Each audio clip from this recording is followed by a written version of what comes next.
बिस्मिल्लाहिर्रहमानिर्रहीम मेरे सजनों ते मित्रों ते चढ़दे ते लहंदे पंजाब नूं अस्सलामुअलैकुम ते सत श्री अकाल।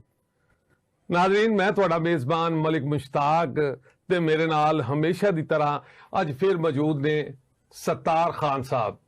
नाज़रीन, इनसाइडर मैन सत्तार खान साहब ही दे प्रोग्राम उन्हां दा ही है। प्रोग्राम दे मालक ने ਜਿਹੜੇ होस्ट ने वो बदलते रहणगे, कदी मैं कदी कोई और, सारे आंदे रहणगे, लेकिन असल प्रोग्राम सत्तार खान साहब दा है।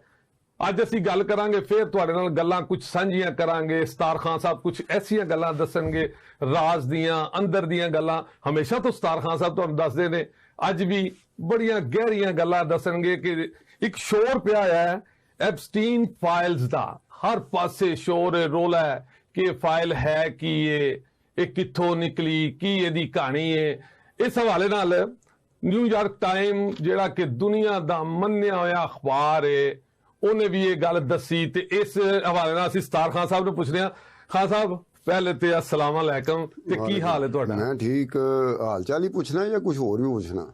ये एड्डी वड्डी गल है, तुसीं सानूं अज एप्स्टीन फाइल्स दे बारे च दसना है कि इहदी अंदर दी कहानी है की। एप्स्टीन फाइल्स जदों दी आईयां ने ना, ਉਹਨੇ ਚੰਗਾ ਭਲਾ ਰੌਲਾ ਪਵਾਤਾ ਪੂਰੀ ਦੁਨੀਆ 'ਚ। ਅੱਜ ਵੀ ਪੈਂਦਾ ਪਿਆ ਡੋਨਲਡ ਟਰੰਪ ਦੇ ਵਾਲੇ ਨਾਲ। ਅੱਜ ਵੀ ਕਈ ਲੋਕ ਹੈਗੇ ਨੇ ਪਾਕਿਸਤਾਨ 'ਚ, ਖਾਸ ਤੌਰ ਤੇ ਟੀਵੀ 'ਚ ਆਉਂਦੇ ਨੇ ਵੱਡੇ ਵੱਡੇ, ਉਹ ਲੋਕ ਇੱਕ ਗੱਲ ਕਰਦੇ ਨੇ ਜਿਹੜਾ ਮੇਰਾ ਐਗਰੀ ਕਰਨਾ ਜ਼ਰੂਰੀ ਨਹੀਂ ਗਾ। ਉਹ ਕਹਿੰਦੇ ਨੇ ਐਪਸਟੀਨ ਫਾਈਲਸ ਇੱਕ ਐਸੀਆਂ ਹੈਗੀਆਂ ਜਿਹੜੀ ਕਿ ਬਲੈਕਮੇਲ ਕਰਦੀਆਂ ਪਈਆਂ ਡੋਨਲਡ ਟਰੰਪ ਨੂੰ। ਔਰ ਕੌਣ ਕਰਦਾ ਪਿਆ? ਨੇਤਨਯਾਹੂ ਨਹੀਂ ਗਾ, ਬੈਂਜਾਮਿਨ ਨੇਤਨਯਾਹੂ ਜਿਹੜਾ ਕਿ ਇਜ਼ਰਾਈਲ ਦਾ ਵਜ਼ੀਰ ਆਜ਼ਮ ਹੈਗਾ। ਮੈਂ ਉਹਨਾਂ ਐਗਰੀ ਕਰਾਂ ਨਾ ਕਰਾਂ, ਉਹ ਇੱਕ ਵੱਖਰੀ ਗੱਲ ਹੈ ਕਿ ਇਹਨਾਂ ਵਾਕਈ ਇਹਨਾਂ ਬਲੈਕਮੇਲ ਹੁੰਦਾ ਪਿਆ ਜਾਂ ਕੋਈ ਹੋਰ ਵਜ੍ਹਾ ਹੈਗੀ। ਲੇਕਿਨ ਐਪਸਟੀਨ ਫਾਈਲ ਨੇ ਚੰਗਾ ਭਲਾ ਰੌਲਾ ਪਾਈ ਰੱਖਿਆ ਇਸ ਦੁਨੀਆ ਦੇ ਵਿੱਚ। ਉਹ ਇੱਕ ਬੰਦਾ ਹੈਗਾ ਜੈਫਰੀ ਐਪਸਟੀਨਸ, ਉਹ ਇੱਕ ਜਜ਼ੀਰੇ 'ਚ ਰਹਿੰਦਾ। ਉਹ ਵੱਡੇ ਵੱਡੇ ਲੋਕਾਂ ਨੂੰ ਬੁਲਾਉਂਦਾ, ਉਹ ਲੋਕੀ ਉੱਥੇ ਜਾਂਦੇ ਨੇ। ਵੈਸੇ ਉਹਨੂੰ ਹਰਕਤ ਕਰਨੀ ਨਹੀਂ ਚਾਹੀਦੀ ਸੀ, ਮੈਂ ਇਸ ਚੀਜ਼ ਦੇ ਖਿਲਾਫ ਹੈਗਾ। ਜਦੋਂ ਤੁਸੀਂ ਕਿਸੇ ਨੂੰ ਬੁਲਾਉਂਦੇ ਹੋ तो ਉਹਦੇ ਬਾਅਦ ਹੁੰਦਾ ਕਿ ਬਹੁਤ ਸਾਰੀ ਚੀਜ਼ਾਂ ਤੁਸੀਂ ਜਿਹੜੀਆਂ ਨਾ ਆਪਣੇ ਰਿਕਾਰਡ 'ਚ ਰੱਖਦੇ ਹੋ, ਔਰ ਆਉਣ ਵਾਲੇ ਵਕਤ 'ਤੇ ਜਦੋਂ ਉਹ ਲੀਕ ਹੁੰਦੀਆਂ ਨੇ ਤੇ ਪੂਰੀ ਦੁਨੀਆ 'ਚ ਰੌਲਾ ਪੈ ਜਾਂਦਾ। ਉਹ ਵੱਡੇ ਲੋਕਾਂ ਦੇ ਨਾਲ ਮਲਕ ਮੁਸ਼ਤਾਕ ਕਦੀ ਆਪਣੇ ਵੱਲ ਨਾ ਤੱਕੀ, ਤੈਨੂੰ ਕਦੀ ਮੂੰਹ ਨਹੀਂ ਲਾਏਗਾ ਐਪਸਟੀਨ। ਵਾਏ?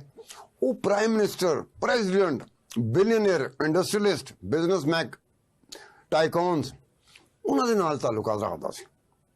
ਉਹ ਕੱਲ ਜਿਹੜੀ ਖਬਰ ਆਈ ਹੈ ਨਾ ਨਿਊਯਾਰਕ ਟਾਈਮਸ ਦੇ ਵਿੱਚ, ਉਹ ਆਈ ਹੈ ਅਨੀਲ ਅੰਬਾਨੀ ਦੇ ਬਾਰੇ ਨਾਲ। ਅਨੀਲ ਅੰਬਾਨੀ ਜਿਹੜਾ ਹੈਗਾ ਨਾ, ਇੰਡੀਆ ਦਾ ਇੱਕ ਅਮੀਰ ਤਰੀਨ ਆਦਮੀ ਹੈਗਾ। ਉਹਦਾ ਭਰਾ ਹੈਗਾ ਮੁਕੇਸ਼ ਅੰਬਾਨੀ। ਉਹ ਤੇ ਬਹੁਤ ਹੀ ਅਮੀਰ ਹੈਗਾ ਨਾ, ਵੱਡੇ ਆਦਮੀ ਨੇ। ਉਹ ਬਹੁਤ ਹੀ ਅਮੀਰ ਹੈਗਾ, ਉਹ ਇੰਨਾ ਕੁ ਅਮੀਰ ਹੈਗਾ ਕਿ ਇੰਡੀਆ ਜੋੜ ਤੋਂ ਅੱਗੇ ਕੋਈ ਨਹੀਂ ਗਾ।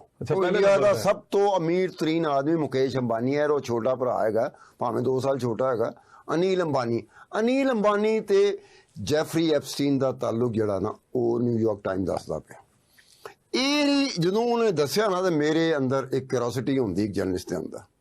ਇਹਦਾ ਬੈਕਗਰਾਊਂਡ ਮੇਰੇ ਕੋਲ ਪਿਆ ਸੀ, ਮੈਨੂੰ ਪਤਾ ਹੀ ਨਹੀਂ ਸੀ। ਮੇਰੇ ਫਰਿਸ਼ਤਿਆਂ ਨੂੰ ਵੀ ਪਤਾ ਸੀ ਕਿ ਐਪਸਟੀਨ ਦੇ ਨਾਲ, ਜੈਫਰੀ ਐਪਸਟੀਨ ਦਾ, ਅਨੀਲ ਅੰਬਾਨੀ ਦਾ ਕੋਈ ਤਾਲੁਕ ਹੋਏਗਾ। ਜਦੋਂ ਉਹ ਚੀਜ਼ ਆਈ, ਉਹਦੇ 'ਚ 2-3 ਚੀਜ਼ਾਂ ਮੈਂ ਪੜ੍ਹੀਆਂ, ਉਹਦਾ ਬੈਕਗਰਾਊਂਡ ਮੇਰੇ ਕੋਲ ਪਿਆ ਸੀ। ਉਹ